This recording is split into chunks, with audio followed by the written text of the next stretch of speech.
Bismillahirrahmanirrahim. Nahmaduhu wa nusalli ala Rasul al-Kareem. Excellencies, ladies and gentlemen, I am honored to preside over this important open debate on the Middle East, including the Palestinian question. I thank Assistant Secretary General Khalid Khayari for his comprehensive briefing. For decades, the Palestinian people have endured the worst form of occupation and apartheid. They have been denied their fundamental and inalienable rights, including the right to self-determination and statehood. What we have witnessed in Gaza for the last 22 months is not just a humanitarian catastrophe, but a collapse of humanity itself. Gaza has become a graveyard for innocent lives as well as for the international law, particularly the international humanitarian law. Over 58,000 Palestinians, most of them women and children, have been killed in Israel's brutal military assault. The systematic targeting of hospitals, schools, UN facilities, aid convoys, and refugee camps are not incidental. These are deliberate acts of collective punishment in flagrant violation of IHL, numerous Security Council and General Assembly resolutions, as well as the binding provisional measures ordered by the International Court of Justice. Excellencies, the hunger crisis in Gaza has reached unprecedented and deeply alarming levels. According to the United Nations World Food Programme, a third of the population not eating for multiple days in a row, an indicator of catastrophic levels of food insecurity. Excellencies, the Palestinian question is a litmus test for the credibility of the United Nations, the Security Council, and the integrity of the international law. Failure to uphold the rights of the Palestinian people will embolden impunity and undermine the legitimacy of the very international order we all claim to defend and uphold. The Security Council must live up to its responsibility and ensure compliance with its own decisions. Pakistan reaffirms its unwavering and principled support and solidarity with the Palestinian people and their right to a viable, sovereign, and contiguous state of Palestine based on the pre-1967 borders with Al-Quds al-Sharif as its capital. This is the only just and durable solution, enshrined in Security Council and General Assembly resolutions, the Arab Peace Initiative, and the consensus position of the OSCE. We urge the Security Council to pursue with unity and urgency the following concrete measures. First, an immediate, permanent, and unconditional ceasefire in Gaza and across the occupied Palestinian territory, including the full implementation of the Council Resolution 2735. We appreciate the ongoing diplomatic efforts aimed at securing a ceasefire in Gaza and hope these would yield tangible and meaningful outcomes, including a permanent end to the war. We appreciate the role played by Egypt, Qatar, and the United States in this regard.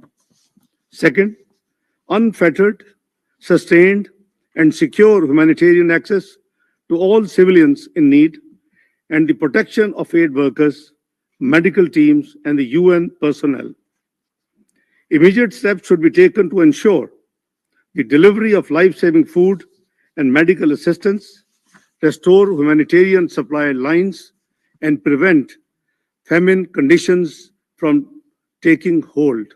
Third, renewed and reinforced international support to UNRWA, which remains indispensable to the survival of millions of Palestinians.